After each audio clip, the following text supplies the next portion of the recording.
Hello, I'm Bert Oliver, and welcome to this Bowie News program that's going to be very special and very interesting, as we have the man that created the John Wayne Museum in Bowie, Maryland, and keeps it up to date and has more experience now in John Wayne than I think even this family did. So Billl Atkins, good to have you with us. Yes, glad to talk to you. Billl, tell us, you did so much, and you met John Wayne, spent a lot of time with him, but and we're going to get some of that experience in part of the program. But I want to know how you started the John Wayne Museum. Well, I had all this paraphernalia, pictures and everything in my basement for 40, 50 years. Then I met Jake Thorne, John Wayne impersonator, who you saw earlier. Yes. And I didn't realize what a big deal it was. Through Jake, he made me realize what a big deal it was, because how many people have ever even met John Wayne? I spent 4 weeks with him doing a movie and really got to know the guy. So I have a real estate office in the Hilltop Shopping Center in Bowie, Maryland. So I converted half of the real estate office into the John Wayne Museum. I brought in all the stuff that I had from back when we did the movies and started displaying it. And that's how it all started. Started a labor of love. I don't charge anything for anything. And I give away John Wayne dollars and everything, and it's all just a labor of love. I'm trying to keep the legend alive. Absolutely. Billl, I'll tell you, I've never met anyone, and I've met a few people that have tried to do things, but you did it. You started it, you kept it alive, as you said, and you kept the memory of a man you worked with for many months. And I understand you even during the break in the movie you appeared with, We'll See, during the break, he was such a down-to-earth guy. You guys associated a lot, and you even played touch football during the break making the film. Well, usually when a movie star does a movie, we did this movie at Camp Pendleton, Oceanside, California. Mm-hmm. We had an old abandoned airfield there, and the movie is Guadalcanal, 1942, Henderson Field. So they converted this old abandoned airport into Guadalcanal. Now, usually when a movie star does a movie, he has a trailer, because there's a lot of downtime while you're doing a movie, and they have stand-ins while they set up the lights and everything, but he didn't have a trailer. During the downtime, we played touch football. He ate with the enlisted men half the time. They set up a big tent for the Hollywood people and the generals and the colonels, and they would bring their wives and girlfriends down to meet the Duke. And about half the time, they'd say, "Where's the Duke?" And they'd say, "Oh, he's over eating with the guys." And they weren't about to come over there. Yeah. Well, that's an interesting thing. I couldn't get over it after watching the film, and we'll be seeing that. Yes. But the important thing is you've got an inside view of a person that very rarely people get, that's unless they're part of their family or a group. But when you set up this museum, Billl, and I know it's been a pretty expensive venture for you and what you've given away, but how did you come up with this idea of I had the dollar bill and there's John Wayne's picture in it, and how'd you come up with an idea like that?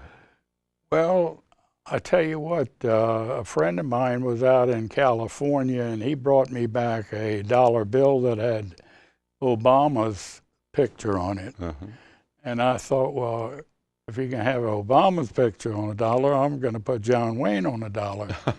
So I started I have a resolution, as you'll see in the DVD, to take George Washington off the $1 bill and put John Wayne on the $1 bill. I hung this resolution in the 7-Eleven next door to my museum, and I had a signature page. And in a matter of a couple of weeks, I had 7 pages of signatures of people who signed it, resolution authorizing John Wayne to be on the $1 bill. and the corporate 7-Eleven came in and saw it, and they said, "Take it down. We can't have that up here." Yeah. Well, there's some reasons beyond just what it was intended for. It was only intended to have some representation about for John Wayne, not to change the dollar bill. Mine, the one you gave me, is perfect. Just pictures there. Nothing's changed on the currency itself. Let me ask you this. Recently we had, thanks to you, Jake Thorne, who is actually the actor, a John Wayne type actor, impersonator, as you said, and he has made movies at this. Sometimes you and he get together about once a year and you go to California.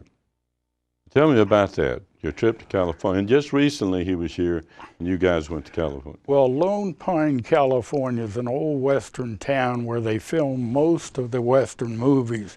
In fact, John Wayne filmed 14 of his western movies there, Roy Rogers, Gene Autry, and they kept the old town the way it was.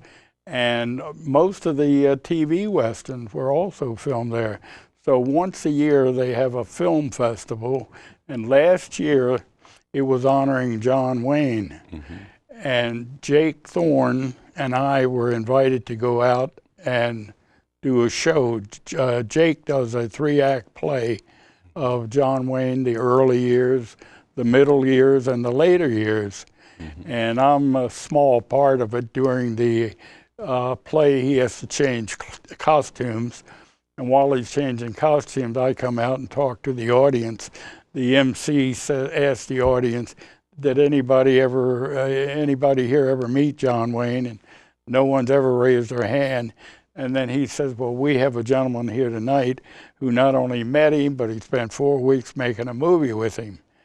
And they introduce me, and I come out and I play trivia with the audience. I'll ask them, like, can anybody tell me the name of John Wayne's horse? I always get the wrong answer, but I give them a John Wayne dollar, and you'd think I gave them a $100 bill. Yeah. Meanwhile, Jake has had time to change for Act 2 of the play. That's where you're involved. Let me ask you, Bill, on your trip now, you guys traveled out there this last week, and John Wayne was here in the studio in John Wayne costume, almost an image of his pictures of John Wayne, as he does so well. And not only that, as people will see in another film, he talks like John Wayne, sounds like John Wayne. So what did you do out? I understand there was a John Wayne auction out in California. No, we do a play out there. We have a group called the Ghost Riders, or Cowboys, and we do a shootout in the mountains where they bring a tour bus out, and 50 people get off the tour bus, and all of a sudden, from nowhere, here comes the Ghost Riders with bandanas across their face, firing their guns, and they come charging up to the crowd, and they grab a young lady like they're kidnapping her, and then from behind a rock steps John Wayne with his rifle in his hand and starts firing at him, and we do a complete shootout at the like the OK Corral, really. Yeah. And it's very interesting. Well, that's fascinating. We were invited last year, and we were invited back again this year. It looks like it's going to be an annual thing for us to go out there every year. Right, and that's wonderful. This year, though, there was a John Wayne auction that I understand his family, his son, decided to auction off some John Wayne memorabilia. Yes. And you had an opportunity to go there too. Yeah, they had it in a big hotel. They had it laid out like a museum. There were over 700 items on sale. Everything he's ever touched, clothes, boots, movie scripts, everything you can think of. And they had estimated values on each item. And it ended up, the thing sold for probably 20, 30 times the estimated value. The green beret that he wore in the movie, the green beret sold for $179,000. Wow. They raised $5.4 million at this auction. That is. And I got to meet John Wayne's son, Ethan, who's in charge of the auction. And I gave him pictures of myself along with his dad. And I gave him a John Wayne dollar. And he turned to Jake and said, "God, I thought you were my father." Yeah. Well, we had Dan Flanagan. We're going to wrap up now and go into another.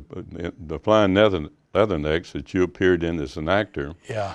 But I might comment, Dan Flanagan, who's city council, invited Jake Thorne to Bowie when he was here. And she saw him and thought it was a picture. He was looked so much like John Wayne. So now the Flying Leathernecks, which you have a copy of and you appeared in, here's a interview of you, Bill, about that. So we'll be seeing that now. Right. Yeah, what we have here is, I have a miniature museum here for John Wayne. I have some pictures here of John during some of his career, different movies he was in, Searchers and cowboy movies. And this pair of fatigues here actually belonged to a major who was on Guadalcanal during World War II. That's a picture of him right here. So this is the beginning, I hope, of a miniature museum for John Wayne. I'd like to show you some pictures I have in the other room, lobby cards and promotional things that were done, sent out to the theaters for promoting the movie Flying Leathernecks. Well, in 1950, I had already been in the Marine Corps for 2 years. The Korean War started in June of 1950. On August the 31st of 1950, we were put on a troop train out of Fort McHenry, Baltimore, Maryland. It took us 15 days to get to Camp Pendleton. The reason it took 15 days, they were shipping a lot of equipment out to the West Coast to go to Korea. And we arrived in Camp Pendleton on September the 15th, 1950. Our outfit was the 11th Engineer Battalion, Combat Engineers. We were disbanded, and we were all placed in training replacement command. And every day they would come into the barracks and call out 10, 20 names and ship people different places. Some of them went to Korea. Our outfit was a battalion of over 600 men, and about 100 of them ended up in Korea, and 15 of them were killed in action. It got down to where there were only 12, 14 men left in the barracks. One day, Captain Bryant came in from headquarters and wanted to know who the highest ranking non-com was in the barracks. It happened to be me. So we jumped in the Jeep, we went up to headquarters, and he informed me that they were filming a movie on the base at an old abandoned airstrip. They were filming a movie. It was going to be called Flying Leatherneck, John Wayne and Robert Ryan. And he told me we were, until further notice, we were going to be assigned to that movie 7 days a week, 12 hours a day. We had no other duties during that time. And so the next morning we had to be out at 7 o'clock in the morning. They took us over to where they had already brought in Japanese tanks, palm trees, and the whole movie was taking place on Guadalcanal in 1942 at an airstrip called Henderson Field. And that's how we got involved with this movie. How did you feel when you found out that you were going to be in a movie with John Wayne, or what did you think about this happening to you? Oh, we were very excited. The first day we went back to the PX and we all bought cameras. And for the first 3 or 4 days after that, all day long we were snapping pictures of John Wayne. Then, like anything else, it wears off after a while, and after the first week or so, I probably only took a couple pictures after that, but I did take quite a few during the first week that we were on the set.